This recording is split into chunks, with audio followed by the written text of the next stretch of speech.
নমস্কাৰ বন্ধু-বান্ধৱীসকল, আপোনালোকক আমাৰ ইউটিউব চেনেলত আজিবোৰ টেকনলজিলৈ স্বাগতম জনাইছোঁ। বন্ধু-বান্ধৱীসকল, প্ৰতিদিনৰ দৰে আজিও পুৱাৰ 8টা গুৰুত্বপূৰ্ণ খবৰ আপোনালোকৰ বাবে লৈ আহিছোঁ।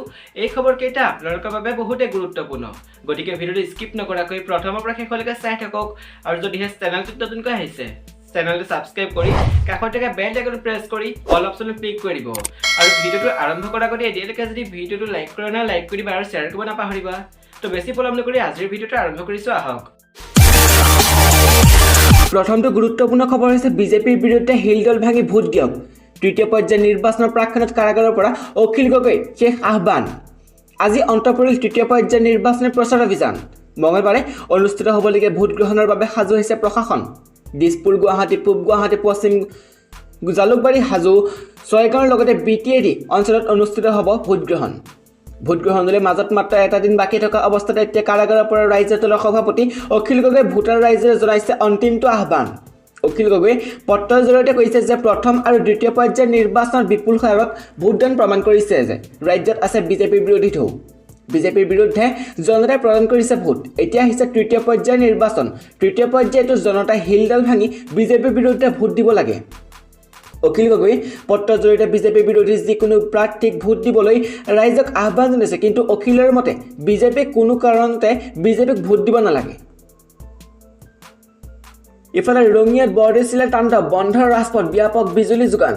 দেওবাৰে সন্ধিয়া অহা এজাক প্ৰবল ধুমুহাত বিস্তৰ ক্ষতিসাধন হয় ৰঙিয়াৰ বিভিন্ন অঞ্চলত।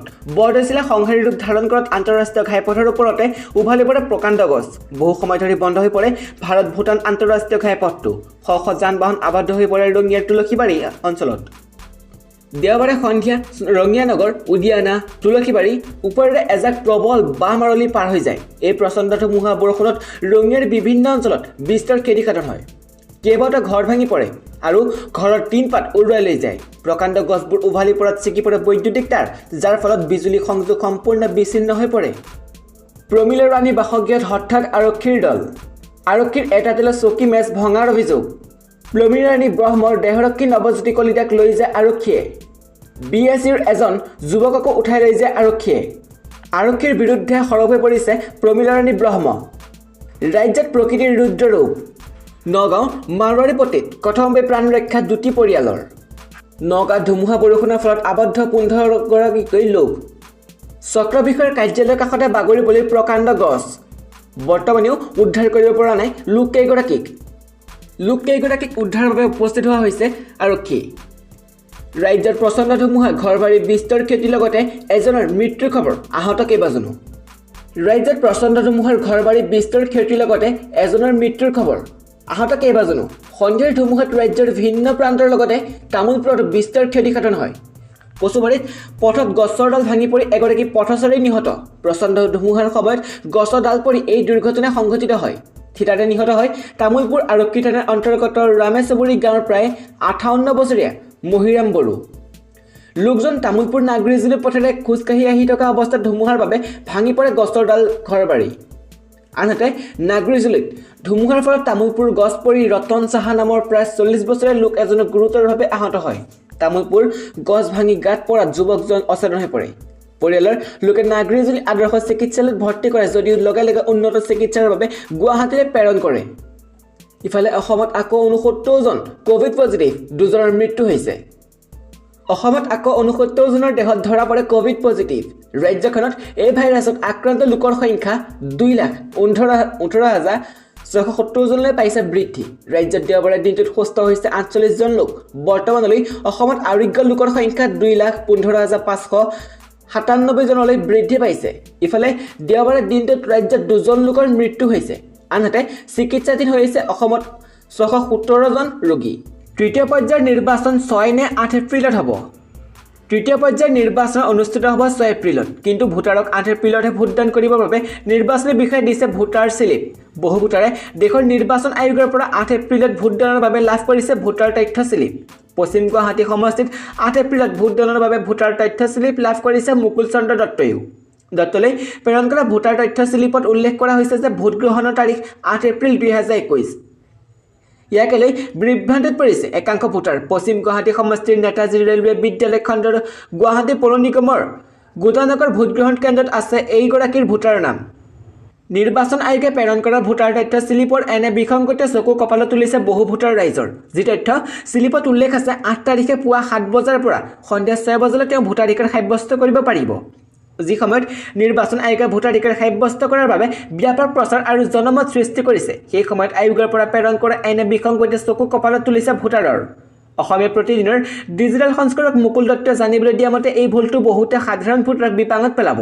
নিৰ্বাচন আয়োগৰ দৰে এনে দায়িত্বশীল কৰ্তৃপক্ষই এইবোৰ দিশ সতৰ্কতাৰে পৰ্যবেক্ষণ কৰিব লাগে বুলিও তেওঁ মন্তব্য কৰে। ছপা ভুলৰ বাবে আয়োগে প্ৰেৰণ কৰা ভোটাৰ তথ্য স্লিপত 8 এপ্ৰিল 2021 ভোটদানৰ দিন বুলি উল্লেখ কৰিলেও ৰাজ্যৰ 40টা সমষ্টিত 6 এপ্ৰিল 2021 তৃতীয় তথা অন্তিম পৰ্যায়ৰ ভোটগ্ৰহণ অনুষ্ঠিত হ'ব। বিগত 5 বছৰত অসমত এটাও আন্দোলন হোৱা নাই, অমিত শ্বাহৰ এই মন্তব্য। তৃতীয় পৰ্যায়ৰ নিৰ্বাচনৰ অন্তিম দিনা অসমত প্ৰচাৰ অভিযান চলালে কেন্দ্ৰীয় গৃহমন্ত্ৰী অমিত শ্বাহে। বৰপেটা ৰোডত নিৰ্বাচনী প্ৰচাৰৰ অংশ লৈ কেন্দ্ৰীয় গৃহমন্ত্ৰীগৰাকীয়ে বিৰোধীক তীব্ৰ কটাক্ষ কৰি কয়, বিগত শাসনকালত অসমৰ বিকাশৰ গতি ত্বৰান্বিত কৰিছে। এয়া কেৱল বিজেপি চৰকাৰৰ বাবে সম্ভৱ হৈছে। শ্বাহে লগতে কয়, প্ৰধানমন্ত্ৰীয়ে অসমৰ বিকাশৰ কথা প্ৰতিটো মুহূৰ্ততে চিন্তা কৰে। 2022 চনৰ ভিতৰত অসমৰ প্ৰতিঘৰ মানুহলৈ যোগান ধৰা হ'ব বিশুদ্ধ খোৱা পানী। লগতে কেন্দ্ৰীয় গৃহমন্ত্ৰীগৰাকীয়ে আগন্তুক সময়ত কাগজ কলসমূহ পুনৰুদ্ধাৰৰ বাবে ব্যৱস্থা গ্ৰহণ কৰা হ'ব। ভাষণৰ প্ৰসংগত শ্বাহে কয় যে বিগত 5 বছৰত অসমত এটাও আন্দোলন হোৱা নাই, এয়া চৰকাৰৰ সফলতা। সোণোৱাল চৰকাৰে এখন সন্ত্ৰাসবাদমুক্ত অসম গঢ়াৰ ক্ষেত্ৰত সফল হৈছে বুলিও কয় শ্বাহে। অসমৰ নিৰ্বাচনী প্ৰচাৰৰ আধাতে সামৰি দিল্লীলৈ ৰাওনা গৃহমন্ত্ৰী অমিত শ্বাহ। ছত্তীশগড়ৰ মাওবাদী অধ্যুষিত বিৰজাপুৰ আৰু সুকমা জিলাৰ সীমান্তৱৰ্তী অঞ্চলত নিৰাপত্তা বাহিনীৰ ওপৰত মাওবাদীয়ে চলোৱা আক্ৰমণত 22গৰাকী জোৱান শ্বহীদ হৈছে। এই আক্ৰান্তত নিখোজ হৈ থকা 17গৰাকী নিৰাপত্তাৰক্ষী মৃতদেহ আজি পুৱাৰ উদ্ধাৰ কৰাত শ্বহীদৰ সংখ্যা 22লৈ বৃদ্ধি পায়। এই ঘটনাক কেন্দ্ৰ কৰি দেশৰ গৃহমন্ত্ৰী অমিত শ্বাহে নিৰ্বাচনী প্ৰচাৰ আধাতে সামৰি অসমৰ পৰা দিল্লীলৈ ৰাওনা হয়। অমিত শ্বাহে আজি অসমত 3খন প্ৰচাৰ সভাত অংশ লোৱাৰ কথা আছিল যদিও এখন ৰেলীত অংশ লোৱাৰ পিছতে তেওঁ দিল্লীলৈ উভতি যায়। অসমত নিৰ্বাচনৰ বাবে বিজেপিৰ সহ-প্ৰভাৰী জিতেন্দ্ৰ সিঙে এই কথা জানিবলৈ দিয়ে। ছত্তীশগড়ৰ বৰ্তমানৰ পৰিস্থিতি সন্দৰ্ভত বুজ লোৱাৰ উদ্দেশ্যে শীৰ্ষ বিষয়াসকলৰ সৈতে দিল্লীত উপস্থিত হ'ব অমিত শ্বাহ। ইফালে ছত্তীশগড়ৰ এগৰাকী জ্যেষ্ঠ আৰক্ষী বিষয়াই জানিবলৈ দিয়া অনুসৰি আজি ৰাতিপুৱা ঘটনাস্থলীৰ পৰা 17গৰাকী জোৱানৰ মৃতদেহ উদ্ধাৰ হৈছে। উল্লেখ্য যে শনিবাৰে বিৰজাপুৰ আৰু সুকমা জিলাৰ সীমান্তৱৰ্তী অঞ্চলৰ ঘন জংঘলত ঘাটি পাতি থকা মাওবাদীৰ বিৰুদ্ধে অভিযান চলাবলৈ যোৱা নিৰাপত্তা বাহিনীৰ ওপৰত ভয়ংকৰ আক্ৰমণ সংঘটিত কৰিছিল মাওবাদীয়ে। মোক উপলুঙা কৰাসকলে অসমলৈ আহি এবাৰ চাই যাওকহি, মন্তব্য ট্ৰল কৰাসকলক কি উত্তৰ দিলে হিমন্ত বিশ্ব শৰ্মাই। সমগ্ৰ দেশতে আকৌ ভয়াৱহ গতিত বাঢ়িছে কৰোনাত আক্ৰান্ত লোকৰ সংখ্যা। যোৱা 24 ঘণ্টাত 93,000তকৈ অধিক লোক কৰোনাত আক্ৰান্ত হৈছে। কৰোনা সংক্ৰমণৰ পৰা ৰক্ষাৰ বাবে মাস্ক তথা হেণ্ড ছেনিটাইজাৰ ব্যৱহাৰ কৰিবলৈ সকলোকে আহ্বান জনাইছে কেন্দ্ৰীয় স্বাস্থ্য মন্ত্ৰালয়ে। কৰোনাৰ দ্বিতীয় ঢৌৰ প্ৰতি লক্ষ্য ৰাখি দেশৰ প্ৰায় সকলো প্ৰান্ততে সাৱধানতা অৱলম্বন কৰিবলৈ চৰকাৰৰ নিৰ্দেশ জাৰি কৰা হৈছে। ইয়াৰ মাজতে ছ'চিয়েল মিডিয়াত চৰ্চিত হৈছে অসমৰ স্বাস্থ্যমন্ত্ৰীয়ে সাক্ষাৎকাৰৰ কিয়দাংশ।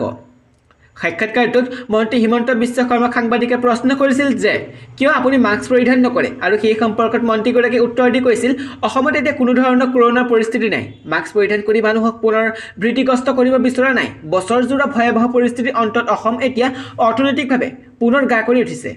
মাস্ক পৰিধান কৰি থাকিলে বিউটি পাৰ্লাৰ কেনেদৰে চলিব? পৰিস্থিতি লাহে লাহে স্বাভাৱিক হৈছে। গতিকে পুনৰ মাস্ক পৰিধান কৰি মিছাতে শংকাৰ সৃষ্টি কৰিব বিচৰা নাই। সেইদৰে অসমত যদি পুনৰ তেনে পৰিস্থিতি আহে তেতিয়া সংবাদমেল সম্বোধন কৰি পুনৰ নীতি নিয়ম পালন কৰিবলৈ ক'ব বুলিও কয় মন্ত্ৰী হিমন্তই।